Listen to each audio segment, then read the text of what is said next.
মাত শুনা পাইছেনে? যদি কথা শুনা পাইছে অনুগ্ৰহ কৰি কোনোবা এজনে জনাব।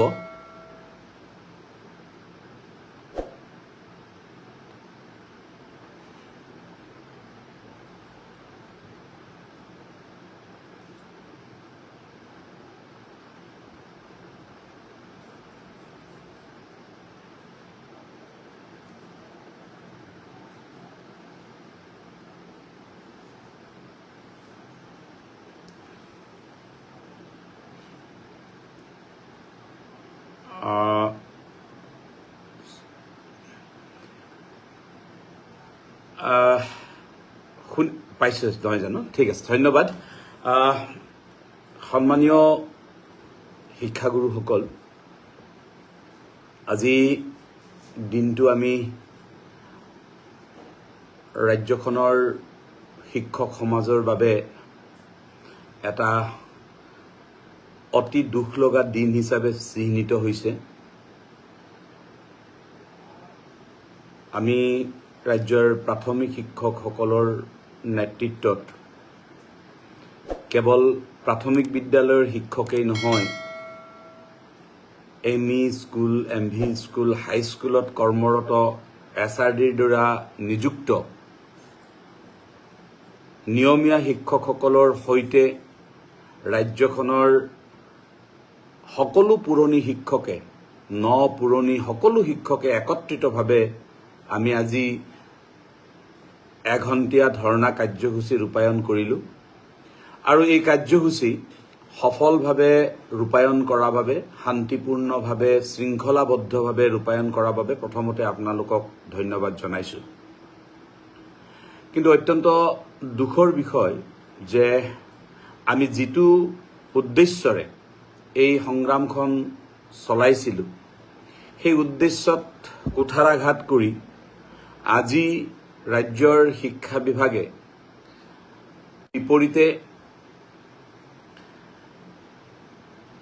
SRDৰ দ্বাৰা নিযুক্ত ঠিকাভিত্তিক শিক্ষকসকলৰ দৰমহা সংক্ৰান্তীয় যি ব্যৱস্থাপনা, এই ব্যৱস্থাপনাক সলনি কৰা কাম ইতিমধ্যে সমাপন কৰিছে। আমি একো বুজি পোৱা নাই।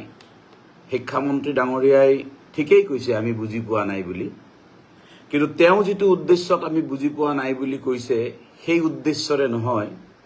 আমি বুজি পোৱা নাই বিভাগে এনেধৰণৰ কাম এটা কেনেকে কৰিব পাৰিলে বা কিয় কৰিলে। সংস্কাৰ কৰিবলৈ গৈ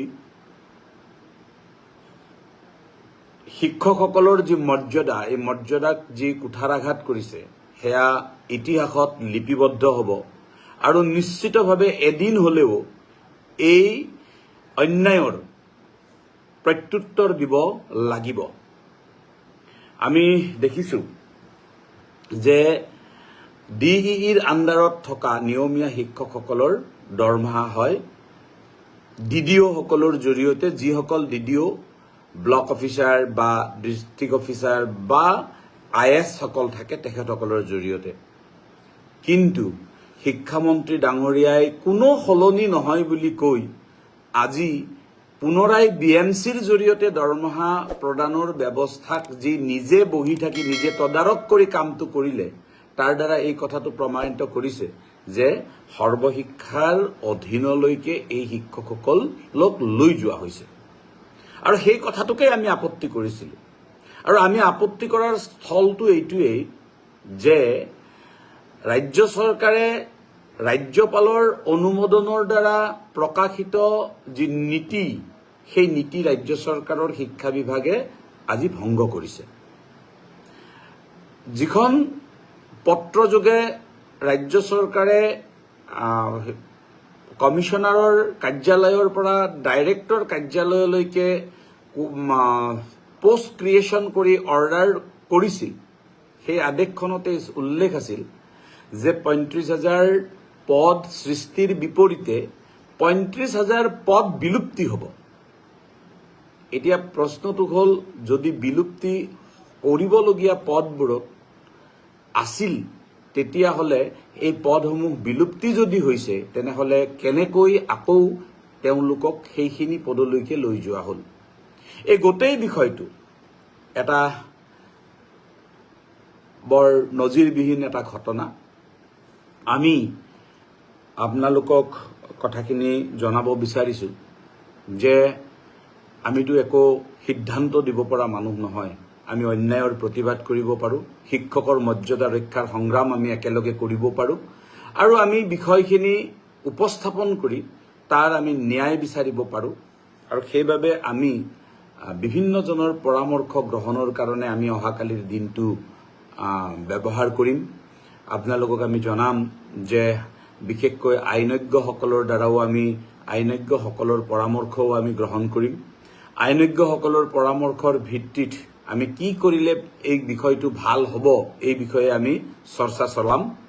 আমি সকলো শিক্ষক শিক্ষয়িত্ৰীকে আমি এই কথাটো অনুৰোধ কৰিছোঁ যে এইটো এটা বিপদকাল। এই বিপদকালত সকলোৱে ধৈৰ্য সহ্যৰে আমি আগবাঢ়িব লাগিব। আৰু নিশ্চিতভাৱে আপোনালোক নিশ্চিত থাকক যে অসম ৰাজ্যিক প্ৰাথমিক শিক্ষক সন্মিলনীয়ে এই বিষয়টোক লৈ যেনেধৰণে সংগ্ৰামখন আগবঢ়াই নিব লাগে সেই ধৰণে সংগ্ৰামখন আগবঢ়াই নিব। আমি আজি ইতিমধ্যে মহামহিম ৰাজ্যপাল হয় ছাৰবাইদেউসকল, যোৱাকালি অসম ৰাজ্যিক প্ৰাথমিক শিক্ষক সন্মিলনীয়ে ৰাজ্যত SRD শিক্ষক কৰ্মচাৰীসকলৰ দৰমহা বিসংগতিক লৈ এঘণ্টীয়া ধৰ্মঘট কাৰ্যসূচী ৰূপায়ণ কৰিছিল। আৰু আজি পুনৰ অসম ৰাজ্যিক প্ৰাথমিক শিক্ষক সন্মিলনীয়ে ৰাজ্যত SRD শিক্ষক কৰ্মচাৰীসকলৰ সমস্যা সমাধানৰ ওপৰত এখন সংবাদমেল আয়োজন কৰে। আৰু সেই সংবাদমেলতে আজি ৰাতুল চন্দ্ৰ গোস্বামী ডাঙৰীয়াই এনেদৰে প্ৰতিক্ৰিয়া প্ৰকাশ কৰিছে। গোস্বামী ডাঙৰীয়াই অসম চৰকাৰক দাবী জনাইছে যে যিহেতু এই SRDৰ জৰিয়তে ৰাজ্যৰ SSR শিক্ষক কৰ্মচাৰীসকলৰ চাকৰি নিয়মীয়া কৰা হৈছে, সেয়েহে নিয়মীয়া কৰ্মচাৰীসকলক লোকেল ট্ৰেজাৰী অফিচৰ পৰাই দৰমহা আদায় দিয়াৰ বাবে আহ্বান জনাইছে। যদি অসম চৰকাৰে এই ক্ষেত্ৰত কোনো পদক্ষেপ অতি শীঘ্ৰে গ্ৰহণ নকৰে তেন্তে পৰৱৰ্তী পৰ্যায়ত ৰাজ্যজুৰি তীব্ৰ আন্দোলন গঢ়ি তুলিব বুলি ৰাতুল চন্দ্ৰ গোস্বামী ডাঙৰীয়াই সংবাদমেলত জনাইছে। গতিকে ছাৰবাইদেউসকল, ৰাজ্যৰ শিক্ষক কৰ্মচাৰীসকলৰ বাবে এটা অত্যন্ত গুৰুত্বপূৰ্ণ খবৰ। সেয়েহে লগৰ বন্ধুবৰ্গক ভিডিঅ'টো শ্বেয়াৰ কৰি আজি গুৰুত্বপূৰ্ণ খবৰটো জনাই দিব। আৰু নতুনকৈ অহা ছাৰবাইদেউ অনুগ্ৰহ কৰি আমাৰ এই চেনেলটো সাবস্ক্ৰাইব কৰিব। শিক্ষকসকলক বিভাজিত কৰিবলৈ চেষ্টা কৰিছে, সেইটো আটাইতকৈ দুখজনক কথা হিচাপে চিহ্নিত হৈছে। এনেধৰণে কথাখিনি উপস্থাপন কৰা হৈছে শিক্ষামন্ত্ৰী ডাঙৰীয়াৰ দ্বাৰা যেন আমি দৰমহাখিনি নোপোৱাৰ কাৰণেহে যেনিবা আমি আন্দোলনৰ কাৰ্যসূচী ঘোষণা কৰিছোঁ। আমি স্পষ্ট কৰি দিব বিচাৰিছোঁ যে ৰাজ্য চৰকাৰৰ ব্যৱস্থাপনাত কেতিয়াবা কোনোবাটো মাহত 4 দিন 5 দিন 10 দিন দৰমহাৰ হেনদেৰি হ'ব পাৰে। সেই কথাটো আমি সদায়ে একচেপ্ট কৰি আহিছোঁ, কাৰণ বিগত সময়ত 6 তাৰিখ 8 তাৰিখ 10 তাৰিখলৈকে দৰমহা নহওঁতেও আমি এই কথাখিনি সহনশীলভাৱে আমি ৰৈছোঁ। কিন্তু আমি যিটো বিষয়ত লাগিছোঁ এই বিষয়টো হ'ল যে শিক্ষকৰ মৰ্যাদাৰ বিষয়। ৰাজ্য চৰকাৰৰ নিৰ্দেশনা উলংঘা কৰি কৰিব খোজা কামৰ বিৰুদ্ধাচৰণ। গতিকে আমি আশা কৰিছোঁ যে আমি এই যুদ্ধ হিচাপে আমি গ্ৰহণ কৰিছোঁ।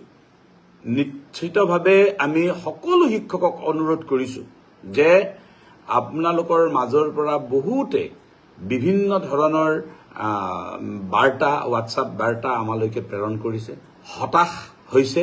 নিশ্চিতভাৱে হতাশা প্ৰকাশ হ'বই, কিন্তু এনেকুৱা সময়ত অতি সুচিন্তিতভাৱে আমি আগবঢ়াটো উচিত হ'ব। গতিকে মই সকলোকে অনুৰোধ কৰিছোঁ যে সুচিন্তিতভাৱে আমি নিশ্চয় আগবাঢ়িম। আপোনালোকেও পৰামৰ্শ দিব, কিন্তু এই কথাটো আপোনালোকে কেতিয়াও নাভাবিব যে আমি SRDৰ ঠিকাভিত্তিক 15,000 শিক্ষকৰ সমস্যা এনেকৈ আপোনালোকে নাভাবিব। এই সমস্যা অসমত প্ৰাথমিক শিক্ষা বিভাগত কাম কৰা পুৰণি প্ৰতিজন শিক্ষকৰ সমস্যা।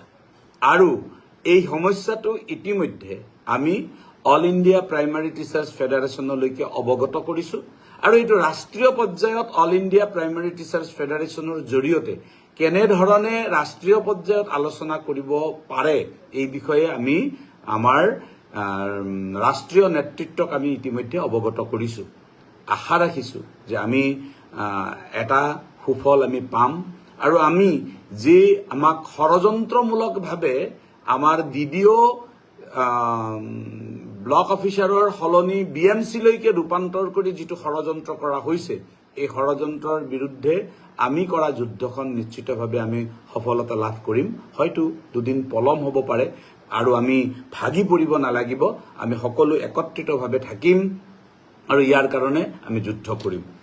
দ্বিতীয় কথাটো আমি ক'ব খুজিছোঁ যে বহুত ব্যক্তি আছে যিসকলে ভাবে যে আমি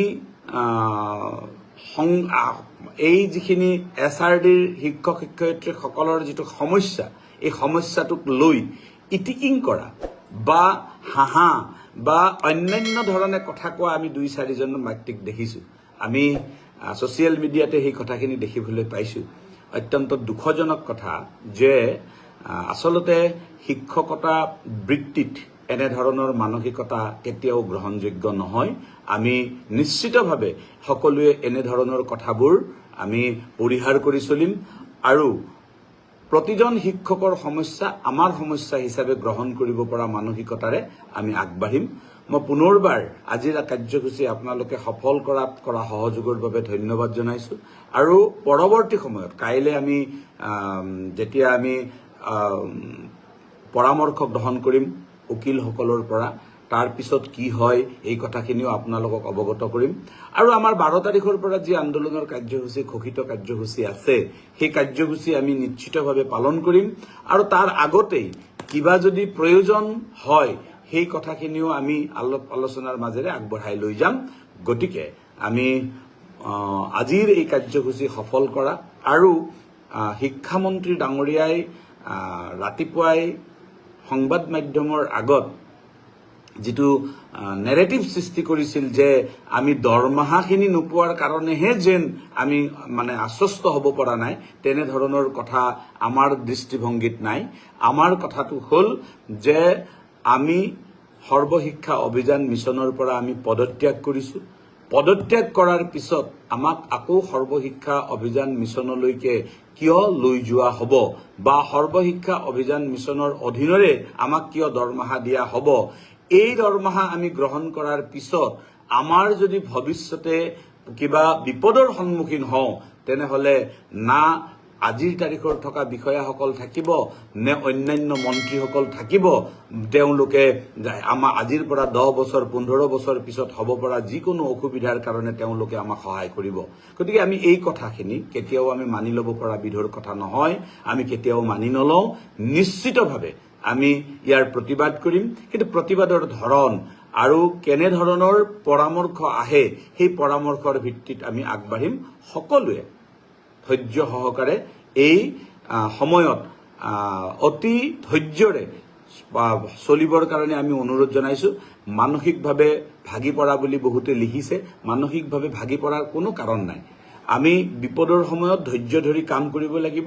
হয়, আমাৰ কাৰণে এটা সমস্যা হৈছে, সমস্যাটো আমি সমাধান কৰাৰ কাৰণে আমি আগবাঢ়িব লাগিব, কিন্তু সমস্যাৰ আমি সৃষ্টি কৰিব নালাগিব। আমি যাতে কোনো নতুন সমস্যাৰ আমি সৃষ্টি নকৰোঁ তাৰ কাৰণে আপোনালোকক আমি অনুৰোধ জনাইছোঁ। আৰু এই কথাটো আমি জনাম যে অসম ৰাজ্যিক প্ৰাথমিক শিক্ষক সন্মিলনীক আপোনালোকৰে সতীৰ্থ কিছুমানে SRDৰ ভাৱে নিযুক্ত কিছু শিক্ষকে এনেধৰণৰ বক্তব্য প্ৰদান কৰিছে যে সন্মিলনীয়ে আপোনালোকক উচতাই দিছে আৰু আমি যেনিবা আপোনালোকক এটা বিপথে পৰিচালিত কৰিছোঁ, তেনেধৰণৰ বক্তব্যও দিছে। আমি তেখেতসকলৰো সুমতি অহাটো বিচাৰিছোঁ, তেওঁলোকেও সুমতি আহক আৰু এই কথাখিনি বুজিবলৈ চেষ্টা কৰক যে পদত্যাগ কৰা পদ এটাত পুনৰ নিযুক্তি নিদিয়াকৈ সেই প্ৰক্ৰিয়াৰে দৰমহা দিয়াটো কিমান অন্যায় কথা বা কিমান অনিয়মৰ কথা, সেই কথাখিনি বুজিবলৈ চেষ্টা কৰক। আমি নিশ্চিতভাৱে ইয়াৰ প্ৰতিকাৰৰ বাবে, ইয়াৰ পৰা পৰিত্ৰাণ পাবৰ বাবে যিখিনি ব্যৱস্থা কৰিব লাগে সেইখিনি কৰাৰ যত্ন কৰিম। পুনৰবাৰ ধন্যবাদ জনাইছোঁ ৰাজ্যিক সন্মিলনীৰ এতিয়া অসম ৰাজ্যিক প্ৰাথমিক শিক্ষক সন্মিলনীৰ এতিয়া আচলতে এটা শূন্যকাল। আপোনালোক সকলোৱে জানে যে যোৱা 30 জুলাই তাৰিখে আমাৰ নতুন সমিতি গঠন হৈছে আৰু অহা 9 তাৰিখে আমাৰ নতুন সমিতিৰ শপত গ্ৰহণ আছে। এতিয়া এই শূন্যকালতেই আমি এটা ডাঙৰ সংগ্ৰামৰ সন্মুখীন হ'ব লগা হৈছে। গতিকে অহা 9 তাৰিখৰ পিছত মই আজিৰ তাৰিখত প্ৰধান সম্পাদক হিচাপে লৈ থকা দায়িত্ব নতুন প্ৰধান সম্পাদকে ল'ব। গতিকে আমি এই যিটো আমাৰ শূন্যকালীন অৱস্থা এইটো 9 তাৰিখে সমাপ্ত হোৱাৰ পিছত আমি নিশ্চিতভাৱে পুনৰাই আমাৰ এই সংগ্ৰামখনৰ নতুন গতিপথ কেনেধৰণে হ'ব এই বিষয়েও আপোনালোকক অৱগত কৰিম। আৰু কাইলৈ যদি আমি উকিলৰ সৈতে অধিবক্তাৰ সৈতে কথা বতৰা পতাৰ পিছত কেনেধৰণৰ কথা হয় সেইখিনিও আমি আপোনালোকক মুকলিকে জনাম। আমি এই কথাটোকেই ভাবিছোঁ যে আজি যে ইমান তাড়াতাড়ি কৰিছে এইটো হয়তো তেনেকুৱা হয়তো কিবা চিন্তা থাকিব পাৰে, যিটো চিন্তাই আজি শিক্ষামন্ত্ৰী ডাঙৰীয়াই নিজেৰ তত্ত্বাৱধানতেই গোটেই বিষয়খিনি অতি তাৎক্ষণিকভাৱে আগবঢ়াই নিছে।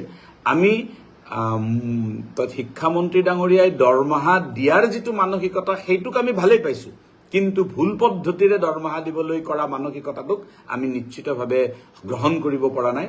শিক্ষামন্ত্ৰী ডাঙৰীয়াও নিশ্চিতভাৱে এই কথাখিনি পুনৰ বিবেচনা কৰিব আৰু মুখ্যমন্ত্ৰী মহোদয়েও নিশ্চয় পুনৰ বিবেচনা কৰি আমি দিয়া প্ৰশ্ন প্ৰত্যাখ্যানৰ এটা উত্তৰ আমাক দিলে আমি নিশ্চয় সন্তুষ্ট হ'ম। সকলোকে পুনৰবাৰ ধন্যবাদ জনাই শুভৰাত্ৰি জনাই মই লাইভটো সামৰণি মাৰিছোঁ। ধন্যবাদ।